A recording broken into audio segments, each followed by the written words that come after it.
Here. Okay. Hi. Oh my god. Hi. Hello, my dear people. Hello. Hi. Can you? I think you can hear the music from my freaking headphones. Hold on, I'm gonna lower the volume for myself. So it's, yeah. Okay, that should be better, I think. If the music is too loud, please let me know. I would literally start crying my eyes out if the audio wasn't good for this stream, because the idea is that the people who end up watching the VOD are able to understand everything I'm saying. Since it's going to be mainly focused on me going through the plot, the plot and the lore and shit of my silly haha Undertale AU that I've been working on. And you might be wondering, why am I doing like a stream talking about it instead of something else? Because I've been saying a lot that I was gonna be making this into a comic. That might not end up being the case anymore. Things happen, and honestly, I don't really see myself focusing on working on an Undertale AU that way, I guess. But yeah, I'm gonna wait a little bit. I'm gonna wait like a couple of minutes before I actually start talking about the whole thing. I'm just kind of gonna go over how I came to this point, and then I'm gonna get into the actual lore thing. Oh my god, this song is so good, but it's not the vibe right now. How about let me think of something I can play in the background actually while we wait for people to join. Because this song is too evil. I guess. It really isn't. It's actually a really good song. You know what? Fuck it, I'm gonna let it play. Whatever, I don't care. This is gonna be so cool. It's not gonna be cool, it's gonna be lame.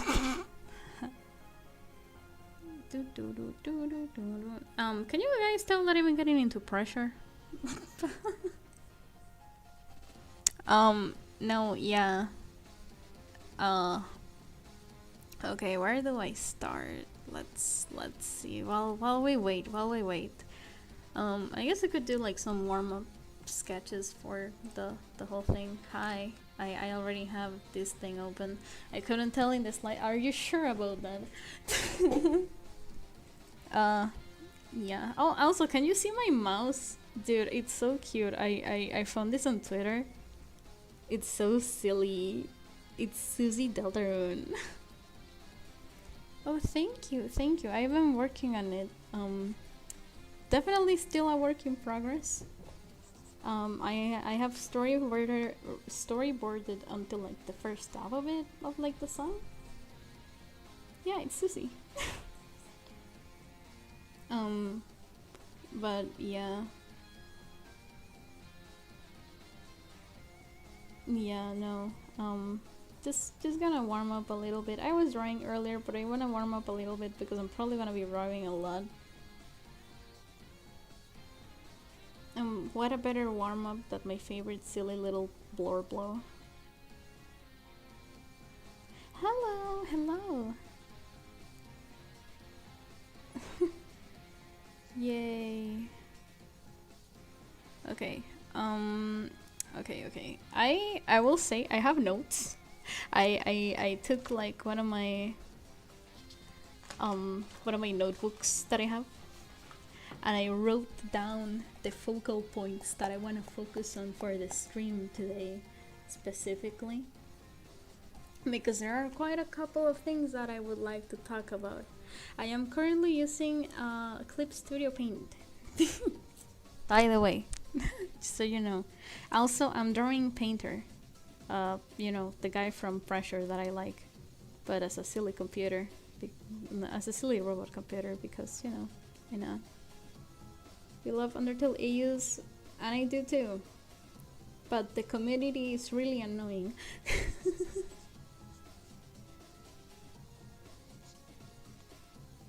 Anyway, so here's Painter. He's being silly. They are so silly and full of whimsy, and definitely nothing bad happens to them, as we know.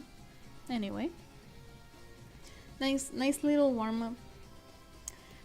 Okay, so okay, how many people are watching? I don't like checking how many people are watching, but I think it's important that I know specifically for this. Yeah, I guess I guess it's like my average viewing. So yeah, okay. Alright, so first of all, I would like to apologize to Fundus, who is currently streaming and cannot watch this right now, because they were really excited about me getting to finally talk about like Uvtale. I have been telling them lore bits for the past couple of months, and they are a really big fan of what I've done with it. Oh, nice. It's okay. Just feel free to like leave this as background noise or like anything. Honestly, it's gonna be a really rambly, really hopefully organized. I wanna believe it's gonna be at least a little bit organized. If you actually are interested in like hearing the lore of the thing, then you know you can always just rewatch it another day. And I have to find music that is not like you know, copyrighted. I can't use Deltarune music. It copyrights it. It mutes the stream. That happened last time. It was very annoying. I love rambling as seen in the server. Alright, so I'm thinking a part of me is like I wanna listen to Ultra Kill music, but it's too loud. I don't think it's a good idea. I guess we can listen to like the full on OST for Pressure. I think that seems like a good idea. It's very mellow for most of the time, at least. Should be okay. All right. So, before I begin, also yes, I love Pressure. Before I begin, first of all, I would like to say to the people who were expecting me to be a comic, like who were expecting the AU to be like a full-on comic, I am so sorry. I am so sorry, but also this is nothing new, because it's something that I do sometimes. Where I start something and I get really invested into it, but I don't end up finishing it at the end. Literally what happened to Uvtale, and I feel so bad about it because I'm really upset about what I did with Uvtale, and I don't want that to happen to you guys.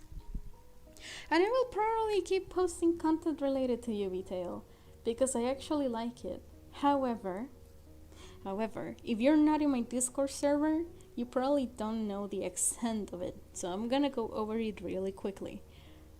I started like thinking about the possibility of making Uvtale into my own personal OC story. What does this imply?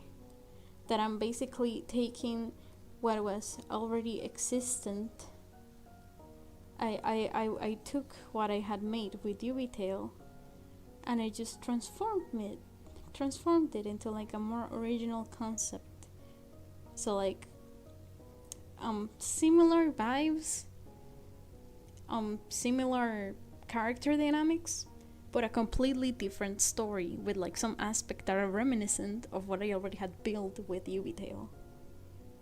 Now, if you have been following me recently, or if you have attacked me on Art Fight, for example, I don't know, I guess that's like the best example I can give, because I literally made the refs for that. You probably have already seen my OCs, Robin and Umbra, and also Raven. But Raven, you already knew Raven. I just made her a little redesign and changed her like official age to match up with Robin's, who is their twin. So like those are my little blurblus, right? So you have these guys that I've been drawing and stuff. These are my OCs. They are based of the versions I did for like my Undertale AU and stuff,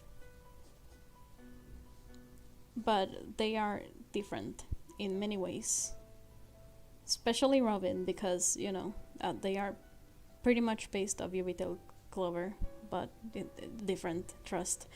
Anyway, okay, so oh yeah, also they are bunnies, because I like bunnies and I think bunnies are cute. Anyway. Anyway, so yeah, that's that. But I realized that I actually was enjoying more this original concept idea that I'm doing based off a bunch of other stuff that I like, and I don't have to like try to mesh in a lot of concepts that I like and trying to like get them to make sense in a really convoluted way. Because Uvtale was fun, but a lot of concepts that I wanted to include in the story I pretty much couldn't because of the setting I was in and because of the restrictions that I had, as it is like an Undertale EU. There were so many characters that I did not know what to do with, and I didn't want to disappoint people by just excluding them off the story. So I was in this situation where I pretty much like I didn't know what to do with a lot of things, and a lot of things didn't make sense, and I was just imagining like all of these moments that I wanted to get to, but I wouldn't build up how to get there, and it just became like a little complicated for me to get back into it. And because of the expectation that I felt that I had, I guess I was like, I have to work on Uvtale. I decided to make it more like as a work, like my work or something, when it shouldn't, because I'm just doing it for fun. What will happen to Uvtale? Well, I am going in the stream that I'm doing right now. I'm gonna be telling you about the lore. I'm gonna be telling you like the extent of the lore of Uvtale. I'm gonna be telling you how the story begins. I'm gonna be telling you about how the darkness works and it's fully like on its full capacity. I'm gonna be talking about the characters and their resolutions. I'm gonna be talking about the plot in general and all of that shebang for your enjoyment. So this is me. This is the UV lore, if you will, and this is you. You're the jewelings. These are the jewelings. That's you. And you're listening to the lore that I'm going to be telling you about. Yes. So in the beginning there was like okay, okay, I'm gonna be doing this right now. This bot is hopefully going to We are the Jolings, feed us. This is hopefully going to stay safe as a bot. However, I could try out recording, like I could try recording it as to make sure that it is saved as a video and stuff. Now I'm kind of scared. I could record, but I don't know if my laptop is gonna handle that well. And I don't know how long it's going to be, so I'm just praying, bro. I'm just praying that the shit's gonna save well. I could try recording. There's nothing wrong with trying out a recording. So hey, hello, I'm recording right now. Hopefully it's going to go well and my computer is not going to die. Anyway, all right, let's just begin, I guess. Let's just start with this. So let me look at my notes real quick. So we have obviously the first one, and I think the way I wrote this is kind of funny. It says start with the beginning. And like, you know, that makes sense, I guess, because, you know, I have to start from the beginning, but just writing it like as it is it's very funny. Now, the beginning, right? The beginning of the story. There are two things that I consider part of the beginning of the story of Uvtale, right? You have first of all, you know, like what I would call the once upon a time section, you know, like you know how in Undertale you have like that intro sequence where they're like, once upon a time 2 races ruled over Earth. That is pretty much, I would say, the same in Uvtale until you get to the barrier bit. Because what happens with the barrier in Uvtale is that the mages who created the barrier, right? They screwed up. They screwed up really badly. And they had so much hate in their hearts. They had so much hate accumulated that the barrier, the magic that they used for the barrier, ended up getting, basically, I would say, like, corrupted. The barrier got corrupted. So so what does this mean? The corruption of the barrier leads to the creation of these amalgamate-esque creatures that inhabit the corruption of the barrier. Yes, I know how to speak. Oh shit. So hold on, I'm gonna draw some evil eyes. You have this corruption of the barrier, right? This darkness and stuff that's within it. This barrier, well, this corruption is the culmination of all the hatred humanity held against monsters once they were sealed. Unjustified, of course, but you know. So after the monsters get like incarcerated, I guess, is that a word? after they get sealed away in this like cavern, really dark cavern, where there's like there's no light.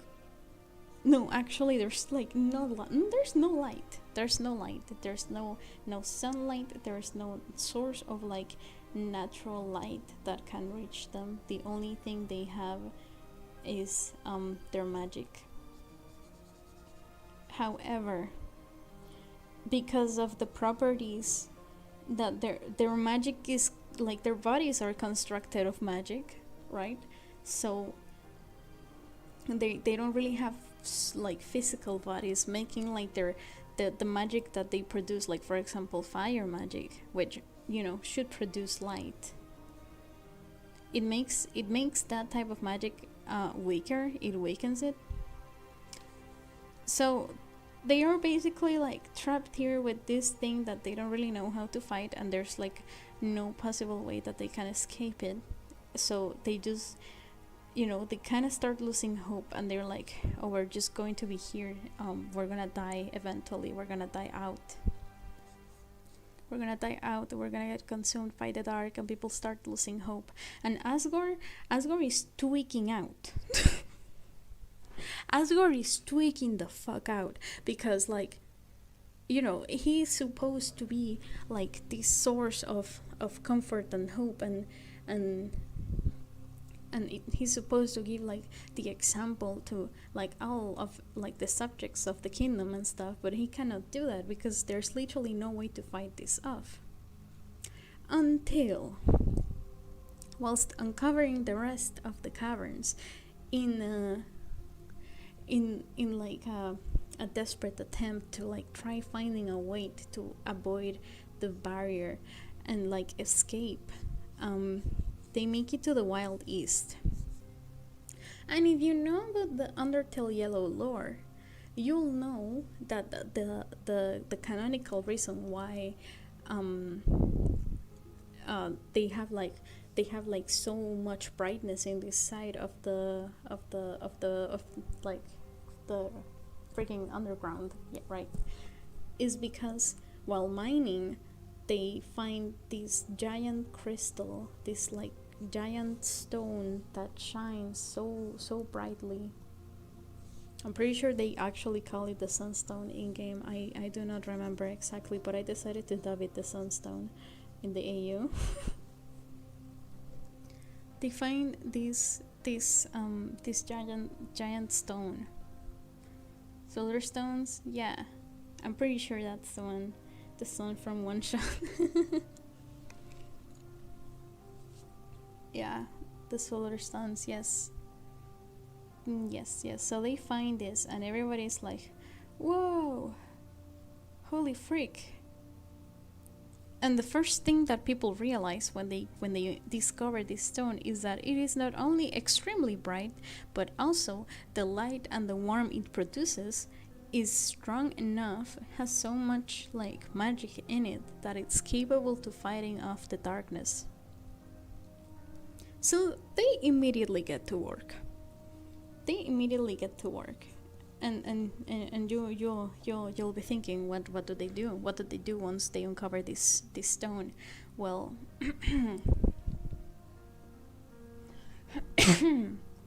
so like, there's this very funny man. Who's like, I know what to do with it. He's like, I don't know, I know what to do with it. Don't worry, I'll figure it out. And so, he begins the construction of what would be like the basis of the core. He starts building up the core, right? With very limited resources. It's just like a base that's stable enough to be able to hold the stone in place, and at the same time, so like, he makes it so that the energy produced by the stone can be like kind of like drained, in a way you could say, so that it gets to the rest of the underground and helps out keep like places light. Yay. So like, this is like, at first they think this is probably going to be the best solution they're ever gonna find, and everybody's going to be safe forever and ever, right? Like, oh, we found the giant stone that produces like a bunch of light. This is going to save us, right? That like nothing bad's ever going to happen, right? Yeah. Well, so as it turns out, being a very non-common quote-unquote natural resource, the light, they start noticing that sometimes the light will fade away from itself. So it's not a it's not like a full-time solution. They're gonna run out of light eventually. It's going to like run out of light eventually if they don't do anything. But apparently, and we'll get back to this, but we'll get back to it later. Apparently, Mr. Wingding, he is so smart. He's so smart. He finds a solution to the problem. He's like, I'm gonna do this thing, but I'm gonna need you, the king, Asgore Dreamer, to sign these papers and approve of the experiment. Otherwise, it would be kind of like evil and fucked up if you didn't approve. But if you approve, then it will be worth it, and the entirety of monster kind will be saved. I'm very grateful towards you. Trust. So of course, Asgore trusting this guy, because he's looking like his right hand man by this point, and he's like, sure man, whatever you say. And he signs the giant thing that says, do not sign, dangerous. And then Toriel finds out what he did. Toriel finds out that he was working with Gaster to do whatever this was. And she is very upset. She is very upset to the point where she decides to exile Asgore Dreamer. She's like, you be gone. Oh, also by this point, okay, so I forgot to mention, this all happens through the course of multiple years, because at first the darkness expands really slowly. And they find ways to get, like, they find ways to, like, get over it. But it's still something that is affecting them to a great scale, and it's eventually going to kill all of them. So, by this point, Azrael had already been born, and he was a baby. So he doesn't remember any of this. But Asgore leaves. Asgore gets exiled, and he leaves. He leaves the kingdom of the monsters. And what happens after this is that Toriel then decides to take away, she fires Gaster pretty much. She's like, yeah, no, I don't want you to be the royal scientist anymore. There's not gonna be like any official royal scientists anymore. We're only gonna have like a science department, and I will be like monitoring everything that goes in it. So like, very, very upset Toriel. She's like, nuh-uh.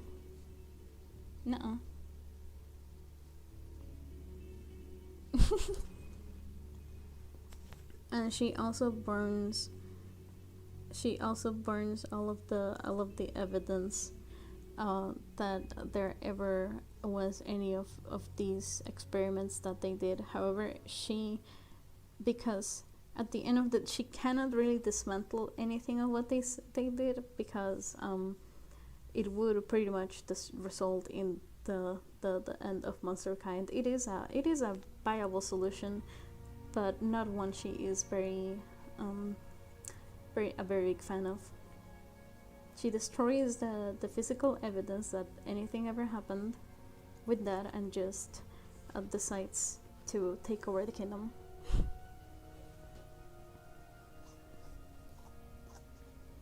So that is the story of how we got to the start of Uvtale, pretty much.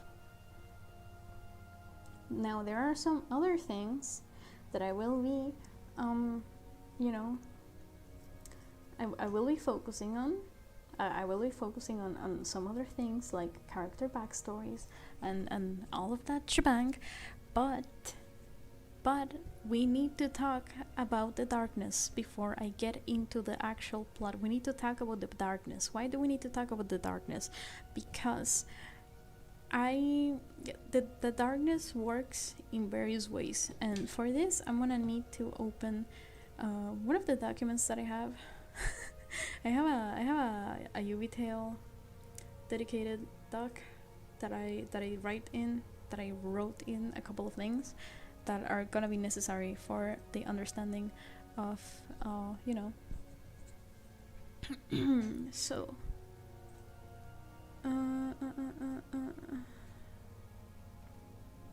where is this? Did I put it in, or am I stupid? Hold on.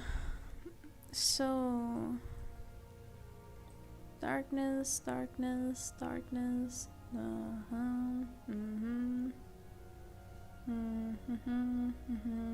many characters.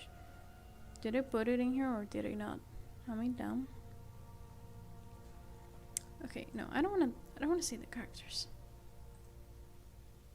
This is not. What the fuck? Did I not write the oh my god, I didn't write the darkness plot here. Hold on.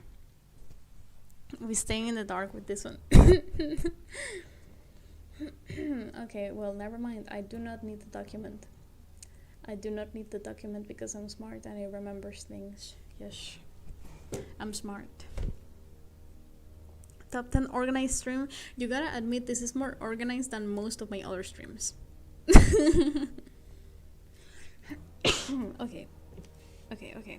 So, the darkness. We're gonna the darkness. Honestly, this music is really fitting. The darkness, right? So, streamer I forgot. What did I forgot? What did I forgot, Umbra? What did I forgot? I didn't forgot anything, did I? Dude, I gotta get into the darkness.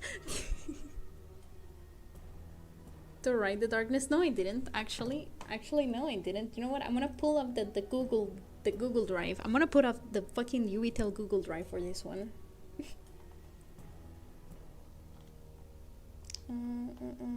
Hold on. Here. Where is the Uvtale Drive?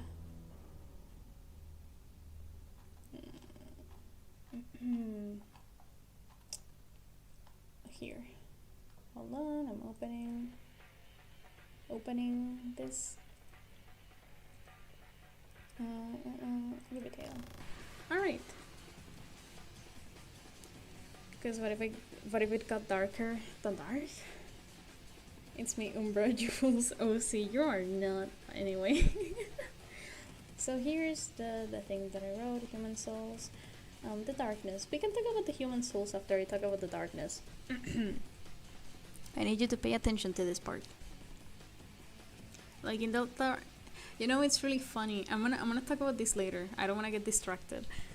Anyway. So the darkness. I'm gonna just read out of I'm gonna straight up read out of the doc because I don't know how to really draw for this. So the darkness acts like a sort of corruption that spreads across the host's mind like a fog. The more time a monster spends lost in the darkness, the faster its mind will deteriorate until it becomes part of the hive mind. Now, this is important to mention. The way the fog or the corruption acts is that it's like some sort of like hive mind that starts infecting monsters' heads and stuff, you know? Really fucked up shit. Very important to mention this. Okay, The darkness seeks to be fed. The more magic it has, the more powerful it becomes. If strong enough, it could bypass the safe zones and take the entire underground. What do I mean? What do I mean by safe zones? The safe zones are designated spots in the different parts of the underground that are meant to be like secure places for monsters because they are really illuminated. Now, there are a couple of different safe zones in the underground. You have the Snowing Shelter, for example. Snowing Shelter. I'm not gonna write shelter but the shelter in and of itself is probably one of the safest like safe zones. You have the Wild East Town. You have the Wild East Town. You have what was it? You have the Hotland, kind of like, was it refugee? I don't remember. I would need to like check. I'll check after this. But there's like the MCT hotel basically, and then you also have the New Home, New Home. New Home as a whole is probably one of the safest place, and there's also the ruins, but specifically the beginning of the ruins. All of these have like safe zones.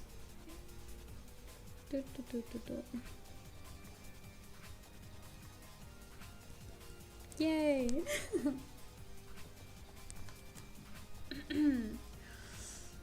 Okay, so now I get into the corruption, because I explained to you that monsters can get corrupted from the darkness. So the corruption process consists of 4 stages.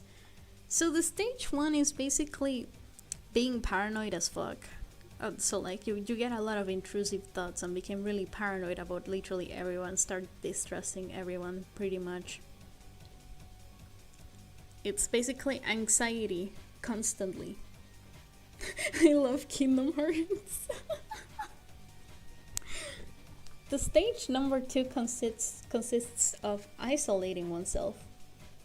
And it stays here, if the corruption doesn't get noticed after stage 1, most hosts will start acting especially joyous with an urge to go outside often, usually to go to darker places. They will start isolating themselves and will get easily irritated when initiating any sort of conversation. Eventually they will start disappearing from longer periods of time until they don't come back. Effects can vary between monsters, but another common physical symptom in this stage is that their skins, fur, bones, scales, etc. will become colder to the touch. It can also get covered in dark fog as time passes. But Toad Yuri, what? What? The darkness is magical symbiote. It's basically, I guess, I don't know much about, like, what is it? Is this like Spider-Man? I don't know. Marvel world? I don't know.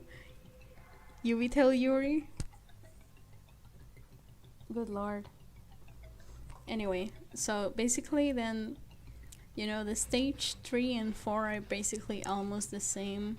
All you need to know is that stage 3 is the last possible stage where you can get reversed to your normal self. And how can this happen? How can you come back to being yourself after you have been corrupted by the fog and shit? With the power of a human soul. If a human soul is like that, if the magic of a human soul reaches like a corrupted monster in time, it will reverse the effect. Pretty much.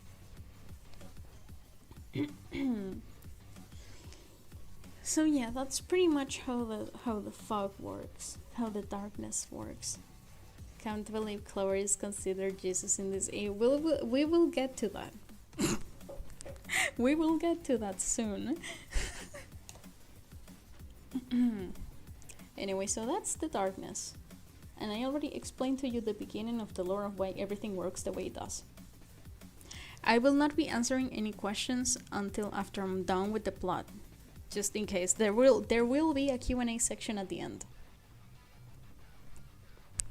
Alright, so you have all this. Now it's time. We're gonna be focusing first and foremost in the main plot of the AO. We're gonna be focusing on Frisk's story and how their journey goes. Now, as many of you know by now, Uvtale Frisk is like not your average Frisk. They are a little different. Starting by the fact that they have their eyes open almost constantly. I made it a note for their character that they must have their eyes open at like all time. And if they don't have their eyes visibly open, that's because they are either very upset or sad.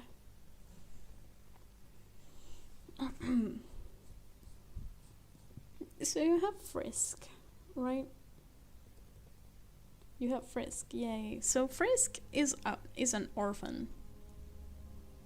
Frisk is an orphan, and they live in like a really crappy orphanage in their town. And so they decide one day that they do not want to live like that anymore, and they take action and decide to leave. They decide to leave town, and they find like this mountain, and they're like, oh my god, I'm gonna climb this mountain because, you know, what the frick, why not? They realize then and then the mountain they are currently climbing is the mountain from the stories that they used to tell them when they were younger, about this magical mountain that had like this barrier at the top of it, where if you climb and you fell down here, you will find like monsters, and there's like this whole legend that one day the monsters will be freed from like their imprisonment, and Frisk is like, holy freak, hold on, wait a second, because if I manage to free the monsters, they will be grateful towards me, and they will do everything that I want, and I will be like a monarch, like a king or queen or whatever, and they will respect me. So with this very childish mentality, they are determined to free monsters from the shackles of like what mankind put them in, and they jump down the mountain into the barrier, not really thinking about the consequences of this, of like any of their actions, because of course, why would they? So they jump because they are very smart.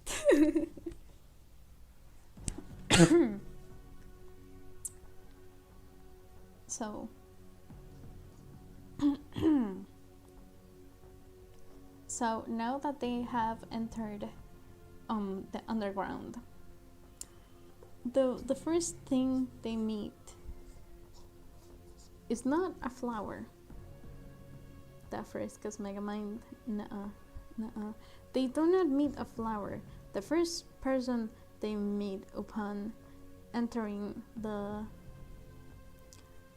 underground is your boy Papyrus. And Papyrus is like, holy freak, I have never seen a human fall down here before.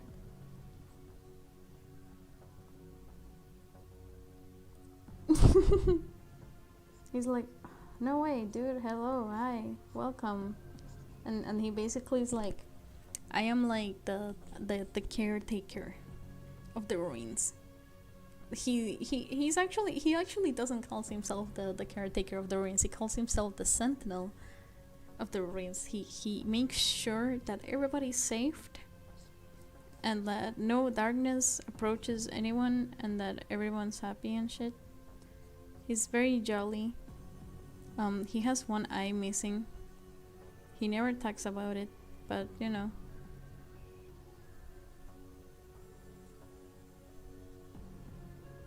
So silly.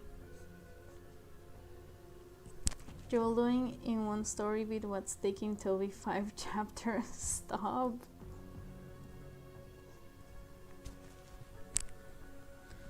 He calls himself the Great Papyrus. Yes. But it's more so, I think he would be more so like the greatest sentinel. The only one, actually. And he decides to guide Frisk through the ruins and stuff, and they're like basically telling them how the place works and stuff, and like what to avoid and like how to proceed and shit. And you know, he's like very convinced that there is no like proper exit to the ruins, so even if they wanted to get out, they probably couldn't, because the exit is locked off, and you will find out why later.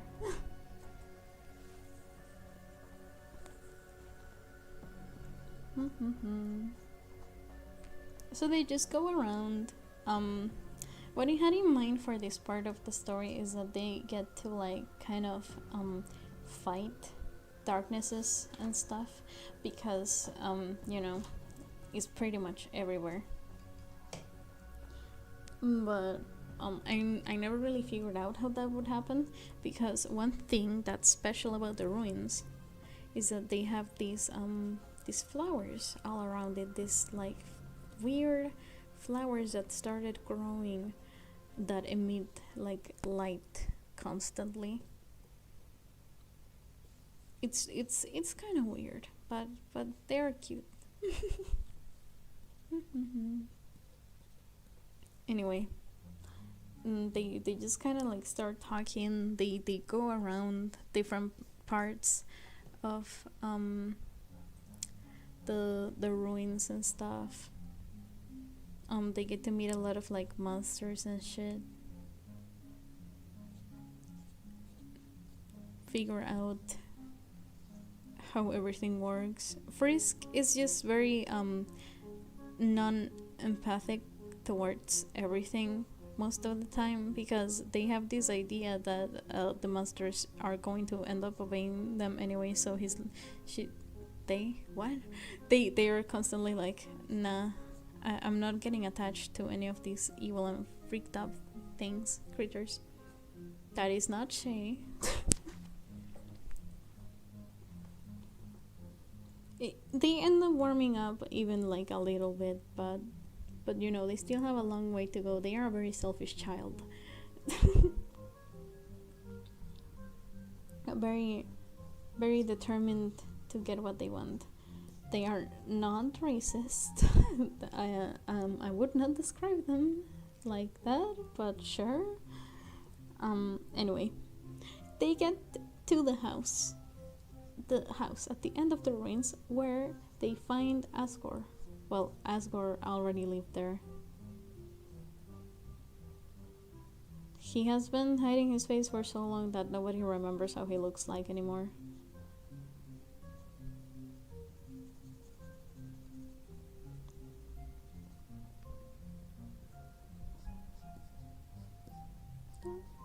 But yeah, he's like, howdy, hey, and stuff. And he basically tells Frisk that there is no possible way that they can exit the ruins, because the entry has been blocked off. It was blocked off years ago, because Asgore, you know, he blocked it off. He fucked it up really badly. So no, they can't really access that part.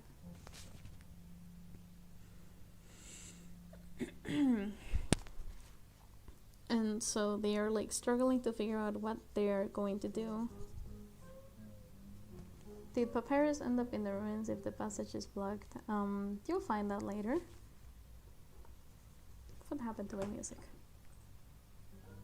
Bruh. Anyway. So you know, they are very upset. Frisk is very upset because they're like, damn, how am I supposed to get to like the end of this place? Like, how am I supposed to, like, you know, get out of here? And then this is when they get the lore explanation, right? This is the part where Frisk gets lore dumped.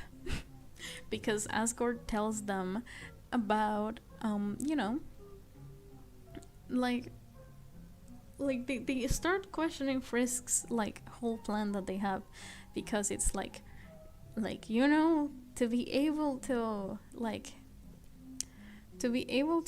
break free of the barrier, you need to find another 7 like human souls, right? Like it's not only you are like part of our salvation, yes, but you also need like 7 other people.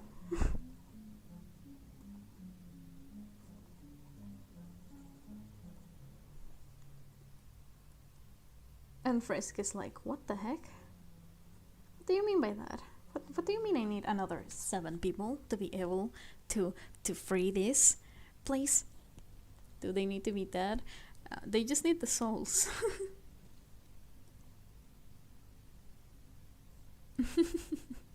So now Frisk is really conflicted, because they're like, damn, I didn't really thought about that. But there's no time to think too much about it, because as they are figuring out what to do and like how to get out of there and how to like, you know, find the rest of the people they have to find, the darkness appears, evil and freaked up darkness appears, and I don't really know how to draw a physical form for them because I never figured that part out. But so now they have to fight a darkness. What happens? What the hell is happening to my music? Sorry, I don't know what's happening to my music, bruh. Anyway, they fight off the darkness with the power of fuck around and find out. And I need you to understand that all of this I wrote last year, so obviously chapter 4 of Deltarune had not come out, but the way to defeat the darknesses, pretty much the way you defeat them in Uvtale is pretty much the same way you defeat the darkness in Deltarune. You know, like by illuminating it, pretty much. It is a very like power consuming attack though, so it's not something that happens very often in the story, in the Uvtale lore, at least.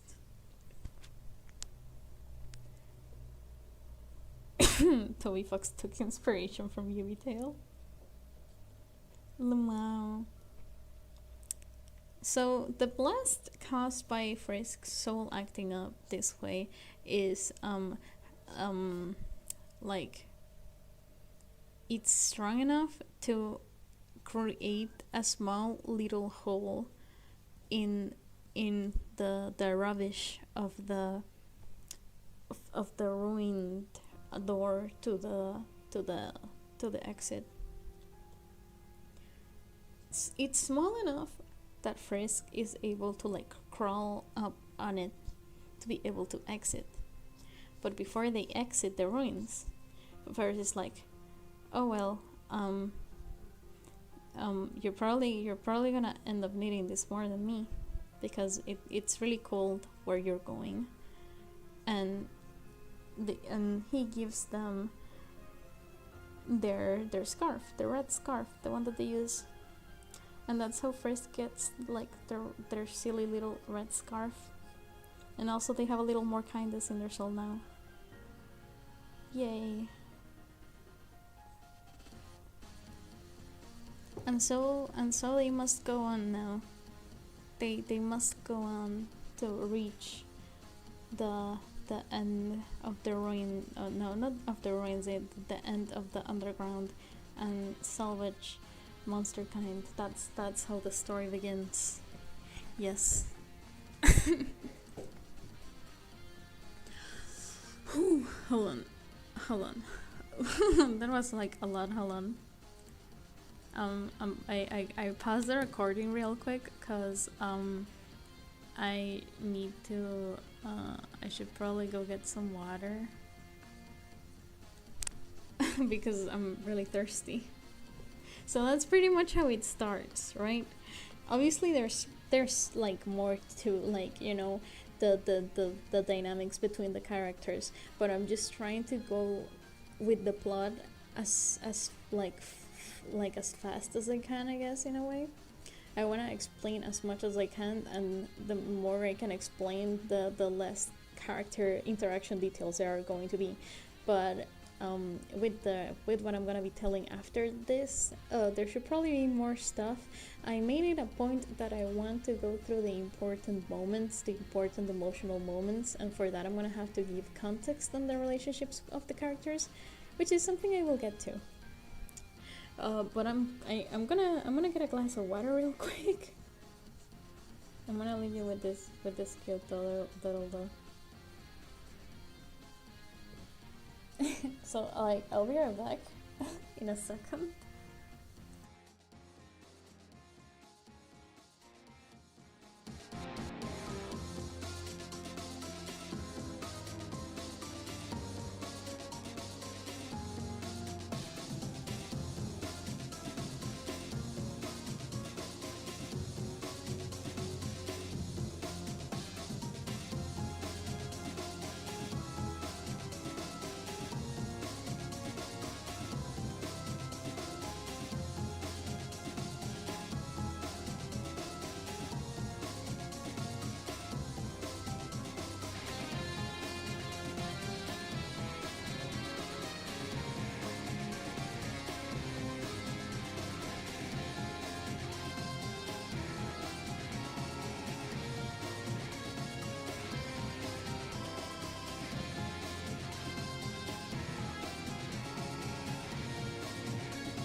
Hello. Hello. Oh, the music. That's the pressure OST. We're listening to the pressure OST right now, specifically the volume 2 that came out with the Worth the Wait update. It's really good. Very inspired by Ultrakill.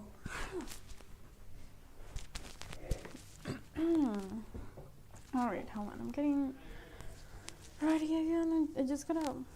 I made myself some coffee. Real quick. I made some coffee really quick. You know, to have like a warm little drink, because I'm gonna be talking for a while probably, and I don't want to like die after I'm done. Okay, so this is the last I talked about, yeah, the exit, the ruins. So let me check my notes.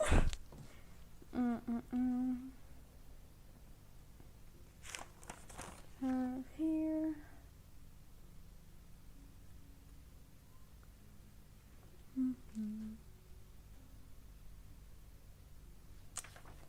Alright. Gonna take a little sip of the coffee before I get back into the lore again, because I'm already getting kind of tired of speaking so much. So give me a second.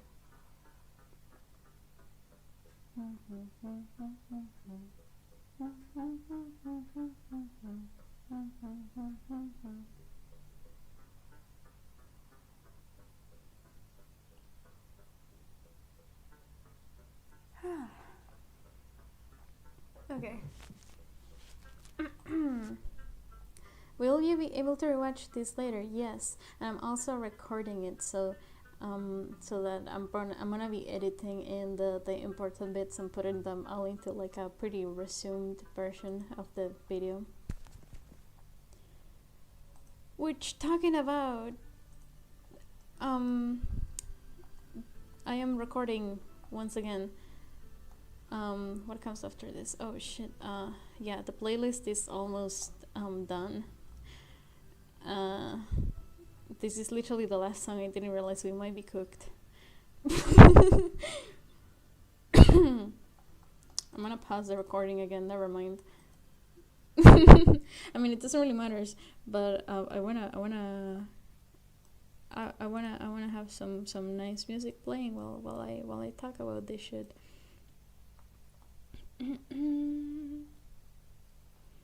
Let's see. Does anybody know if Ultrakill music is copyrighted? Like, will the stream get muted if I put in Ultrakill music? I'm pretty sure no, right? Like, that's not a thing. I wanna think it's not a thing.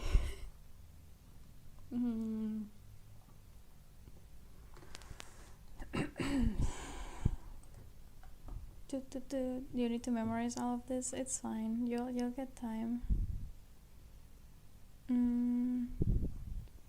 Okay, so Ultrakill.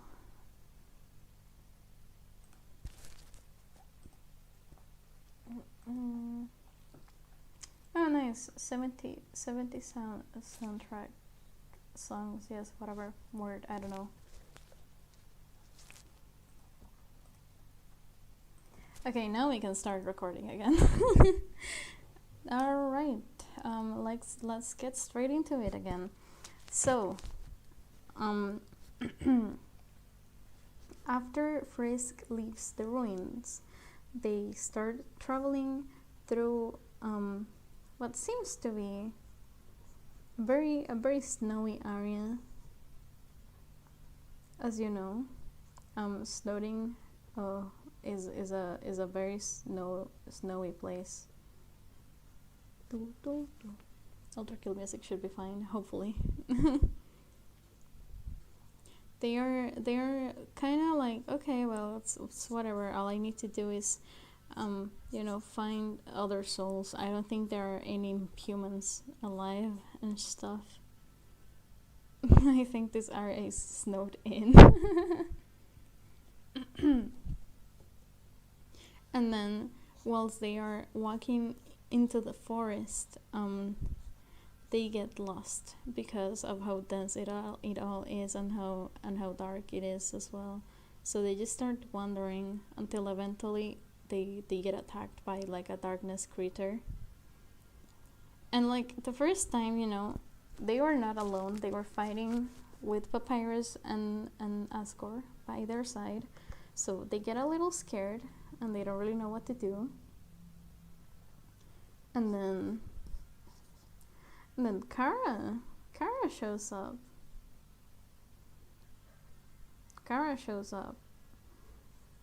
And they freaking destroy this evil and fucked up creature. They're like, leave the kid alone, grr.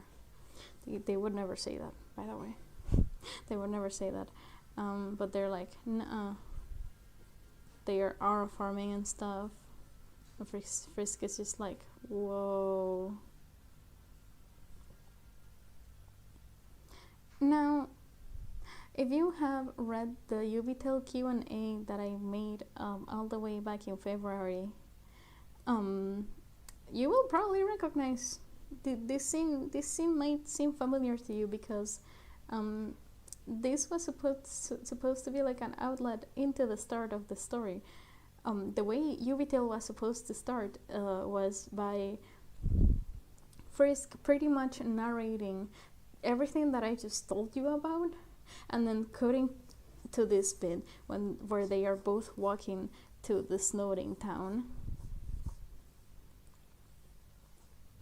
They are both talking and like, they are walking and talking about how Frisk got there and stuff. Frisk is a very like kind of like an asshole-y type character, so they are very sarcastic the entire time. And Kara's not having any of it, bro. They are so tired of their shit.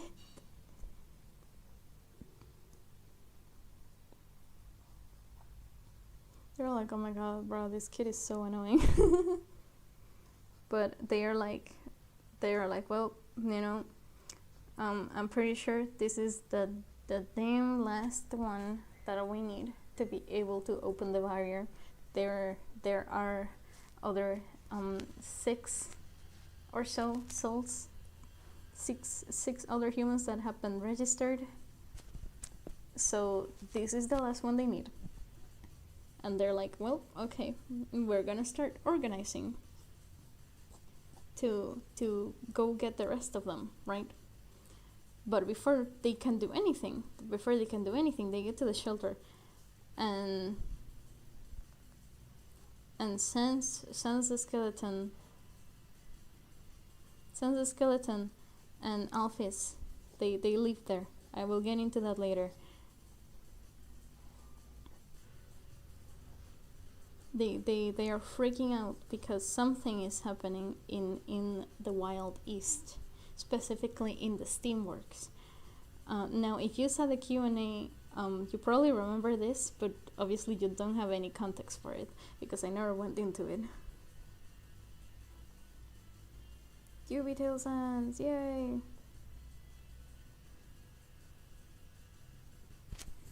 Sans Uvtale. So like they are really concerned because, as it turns out, apparently there has been an outage of darkness in one of the centrals where they monitor the energy of the giant crystal that I was talking about at the start.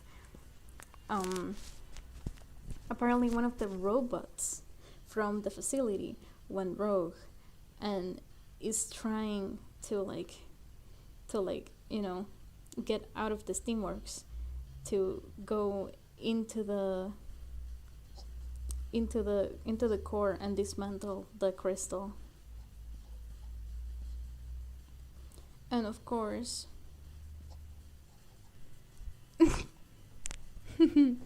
they have to go see what the heck is going on. Kara is like, okay, yes, this is important, but also this kid is like literally the last one of the humans we needed to open the barrier. So I don't know if we should do anything about that. and Frisk is just like, bruh.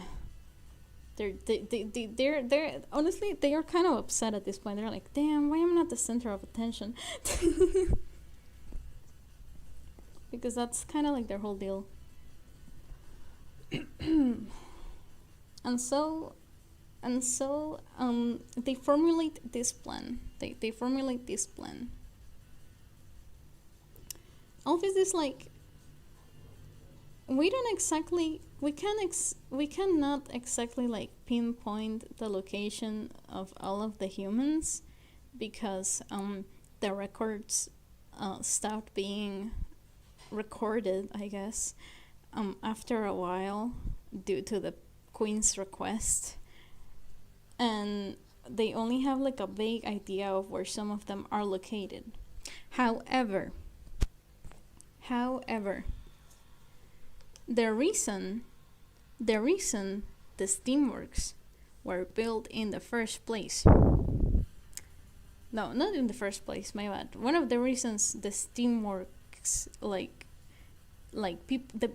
of the reasons why the people that work in the steamworks are located specifically in the Wild East, even though a great part of the dunes is considered one of the most dangerous places in the underground, is because of the Wild East town that's in there, right? The Wild East town. And you might be wondering, why? If this is supposedly like quite the dangerous place. Well, this is because they do have one of the souls located. And that is your favorite boy. That's your favorite boy. The one that goes yeehaw and stuff. Clover, Undertale Yellow, lives in the dunes, and they have a very strong soul. I will go into that later. But they live in the dunes, in the Wild East specifically. And they make sure to keep people safe. Yay! Yippee! And it so happens to be that Kara is actually really good friends with Clover. So they're like, well, we're gonna go get Clover, and then we're gonna go check what the heck's going on in the dunes. No, in the steamworks. We're gonna go check the steamworks, and then we're going to start traveling the rest of the underground, starting with Hutland, to find the rest of the human souls. Some of them may be alive, some of them are not, but you know, they can never be sure. They only know that they have a job to do now.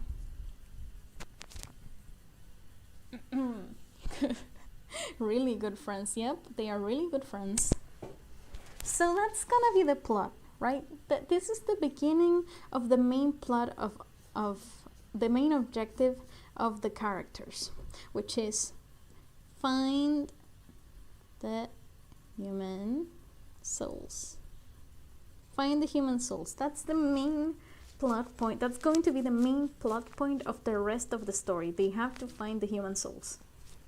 Because unlike in Undertale, the humans are roaming around freely. For most part, I think. I mean, as freely as you can really be being stuck in the underground.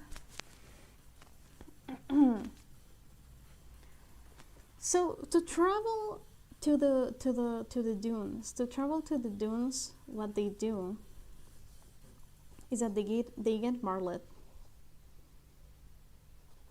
They get Marlet.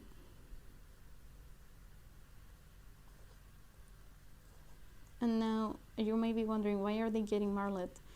Is she gonna take them there? No.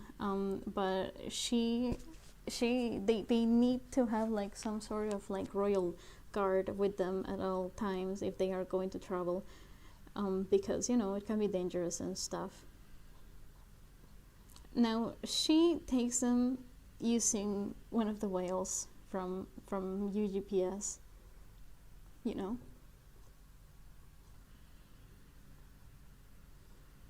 They carry them, all three of them. But Marlet sometimes also just can just fly, so she goes flying and stuff, and they just go like this, and they make their way to the Wild East like this. Yes, Marlet mentioned. Hello Marlet Ings. Hello Marlet Ings. Yes. Male whale, yes. They mainly focus on traveling more than mailing things in this universe, but you know, they are happy. Hold on, I'm drinking coffee.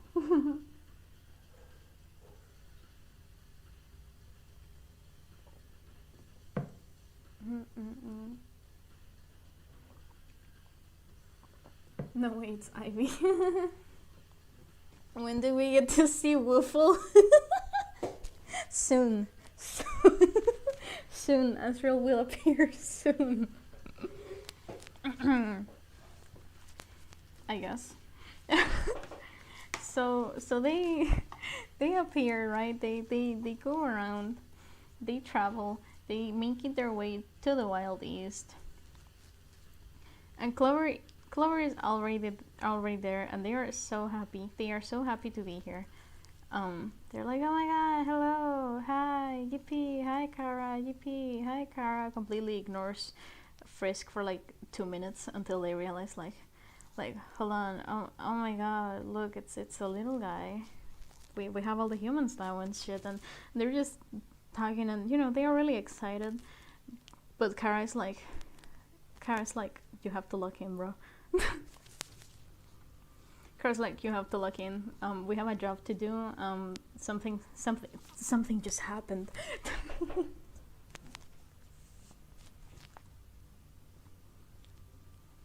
Something just happened, so now we have to lock in. And we gotta go into the Steamworks. Here. This is the entry to the Steamworks. I don't remember much of how it actually looks.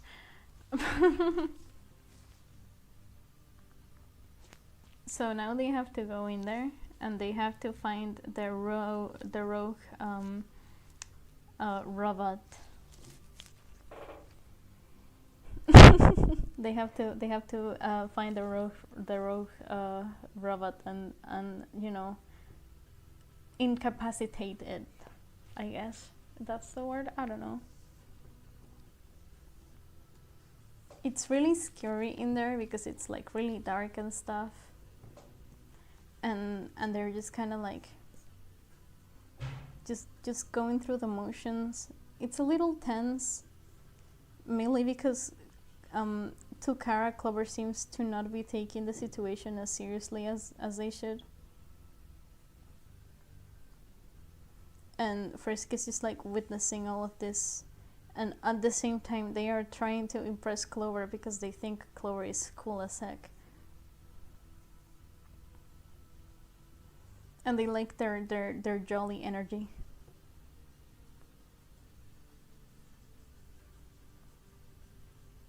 So they're just going through the Steamworks. Kawa Bummer, yeah, pretty much. Kawa Bummer energy. They are going to the Steamworks, and then they find Axis. And Axis is like corrupted as hell. For what information they had gathered, apparently Axis had been built by Chujin, you know, one of the funny haha scientists that works in the Steamworks. Now, for context, Chujin is alive, but he stopped working as a scientist, as an engineer, I should say, actually, in the Steamworks, after Kanako disappeared. And so he's decided to dedicate himself to something completely different, like something entirely different. Just you know, helping make modifications to like other robots outside of like the Steamworks, specifically to help locate, to help with the like to find both humans and monsters and stuff, you know, kind of like using his power for good or whatever. But before that happened, he had made Axis, which was designed as like a combat type robot, but they were like very unstable, and they had disappeared seemingly a long time ago, but you know, they made their way back somehow and caused a lot of havoc and mayhem and stuff, whilst trying to find Chujin. Clover sees them and they're like, what the heck is wrong with this guy?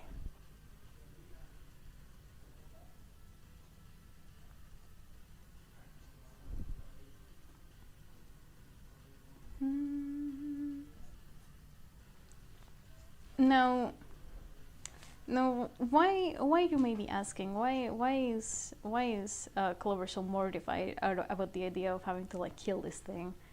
Because from their perspective, this robot is actually sentient because of the way they speak so eloquently and shit.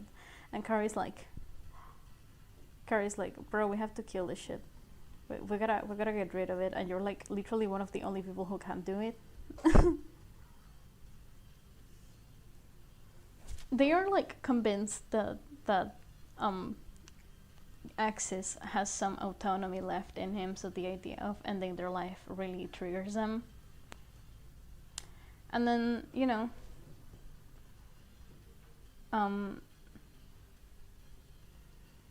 then Frisk has to lock the fuck in.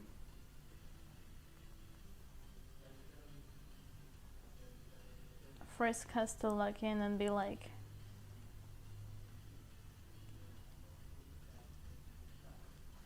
actually, frick you, and then they kill Axis with the power of soul. Rah! Soul blast! Rah! And Axis just fucking gets disintegrate. That I don't know how to say words.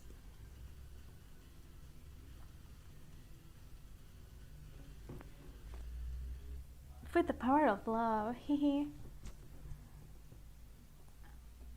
Now, after they get out, obviously, you know, there's a bit of like tension going around in the group, because you know Kara is like upset that Clover didn't do shit. But you know, they just kind of ignore the whole thing. They're just like, okay, well, we're gonna get over this anyway, because we gotta make our way to like we gotta get to like Hotland. But they are like basically upset at each other, and Clover is like realizing what's at stake. They're like, oh well, it's whatever. Clover, can you look the fuck in?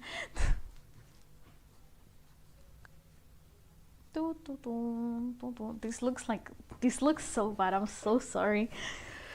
When I'm stretching. So Frisk is like, yikes, awkward.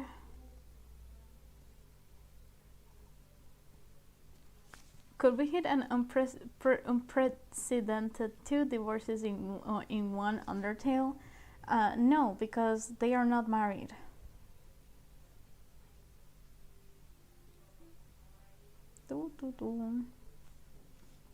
The breakup is nasty. They can't break up. Anyway. Anyway, so like they are like kind of fighting and stuff. They are like being kind of like passive aggressive to each other, whatever. They make it to Hotland. Now in Hotland, the first stop that they make is at, hold on, let me open the Uvtale canvas real quick. I have a Uvtale specific dedicated canvas that I use for like sketching out stuff related to the story. It's gonna take a little bit because it's a really big one. So give it a second. Give it a couple of minutes. Friends, they are friends. They are friends, guys. Hold on. This is Muffet. No. Okay. This is the Hotland thing. All right. So they make it to Hotland, and so they make it to the community center entry. And now you might be thinking, wow, this is really one-shot core, and that's because you are right. I got really inspired by one-shot to make this whole section.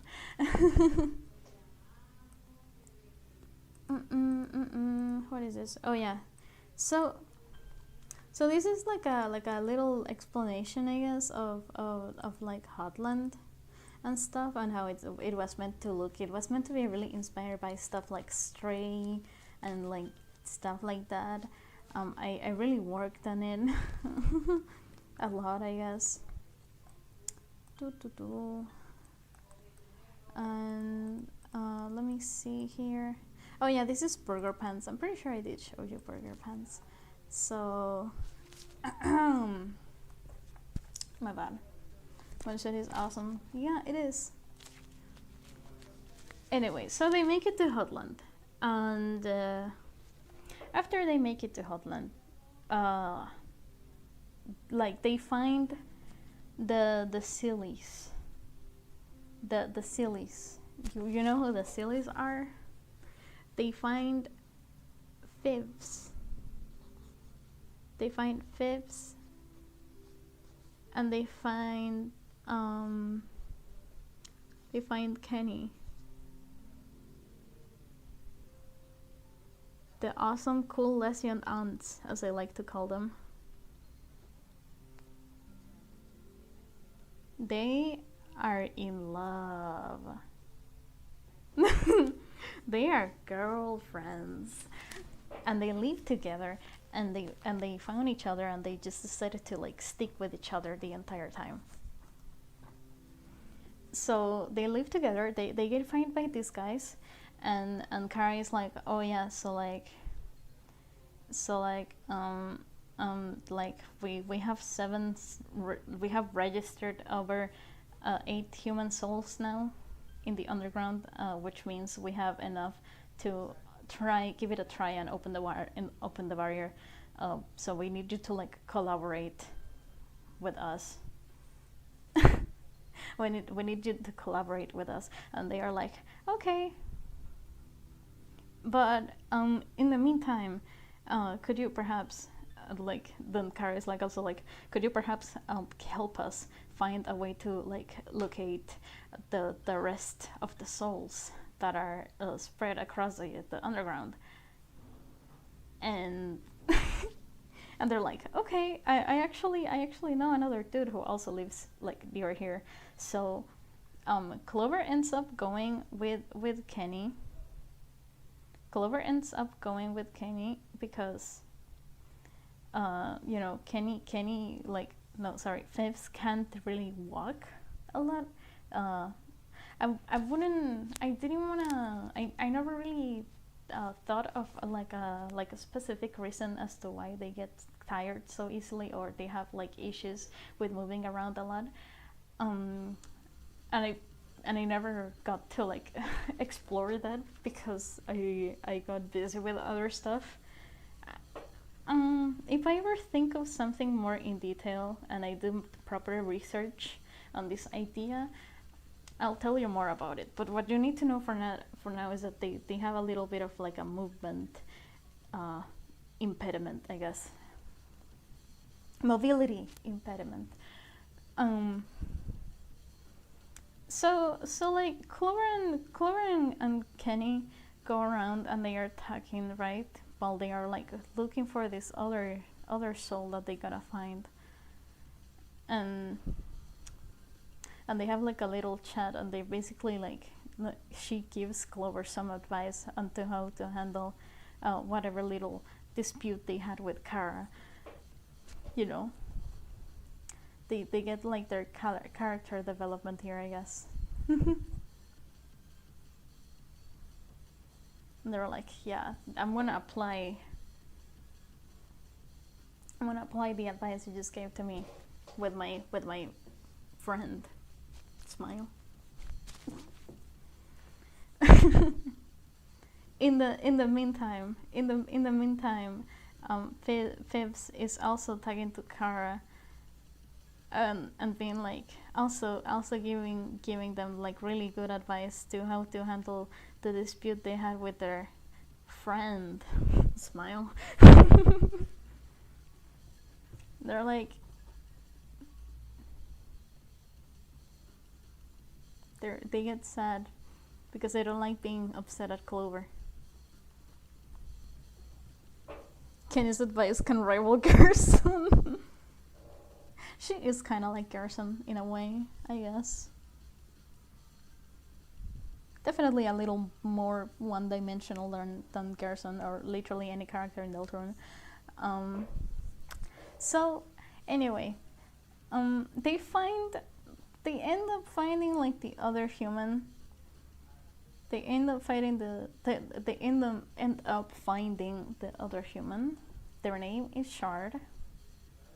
And she's like, okay, sure, I'll help you guys out. Let's freaking go. The original idea for Shard is that they went on the journey with the rest of the guys, with like the main gang, but I ended up deciding after a while of like designing them and stuff that it would probably make it would make it like too many characters to handle, and I didn't have a lot written up about them, so I was like, okay, they just decide to stay in the same place with like the rest of the other humans while they continue their journey. Now, Shard does end up sharing some important information with them, because they used to be like a traveler, so they are really good at like identifying places and stuff. They deduce that the most probable, like the probably the location where they are going to find the next human soul is in Waterfall.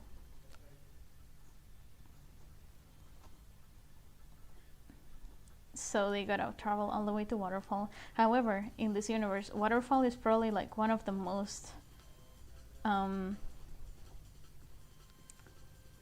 like hard places to navigate because of how dark it is. But they're like, you have to go to Waterfall. Like it's imperative that you go to Waterfall. And so, you know, they start getting prepared to leave and stuff. Shard also has like a little conversation with Frisk, where they just like, you know, they're trying to like kind of like connect with them, and they're being like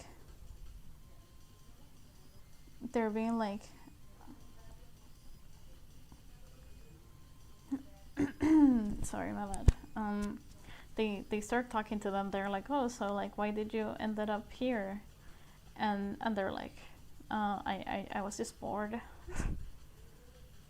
And then she tells them their story of how they ended up falling in Mount Elan, and they just kind of like bond over that, and like they start having like a more like a change of heart after this point. They're like, well, you know what, maybe I don't care that much about everybody caring about me. Like maybe they just want just a couple of people. Maybe they just need a couple of people to care about them, and that will make them happy. It was meant to be like a really cute moment. But anyway, so here we are entering, I'd say the midpoint of the story. This would be like the midpoint of the story. Kara and Clover also like talk things out. they're like, we're chill, man. Yeah. They're like, we're chill, man. It's whatever. I don't really care about this whole like dispute we were having. Oh. So they're like, okay, we're good. We fixed everything. Yay. Okay, now I'm gonna take another little break because after this we're entering waterfall, and after this comes the climax of the story. And I would like to stretch my hand a little bit. Give me a second. I'll be back in a second. Hold on. I'm gonna write BRB. I'll be right back. I'm gonna stretch for a little bit and like also rest my voice and take some sips of my coffee.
Okay, actually, we might have we might have an issue, chat. I think I'm gonna have to cut the stream short for a minute. I don't want to. I feel terrible. But I'm gonna make another stream, hopefully in the, like, I don't know, tomorrow, probably tomorrow, or maybe on Friday. I'm not sure. I'm gonna make another stream, and I'm gonna finish talking about the lore. Okay. I'm gonna write more notes down, but I can't keep streaming right now. I have some stuff I need to do at the moment. Again, I'm really sorry. But yeah, I'll be back tomorrow or the day after tomorrow. I'll announce it as well so that you can, you know. But I need to, I need to do some stuff right now. Thank you so much for watching. I'll keep it tomorrow, I promise, or the day after. But I need to go. I need to go right now. Yeah. Sorry again, but like, yeah, I have to leave now. Have a good rest of your day, y'all. Goodbye.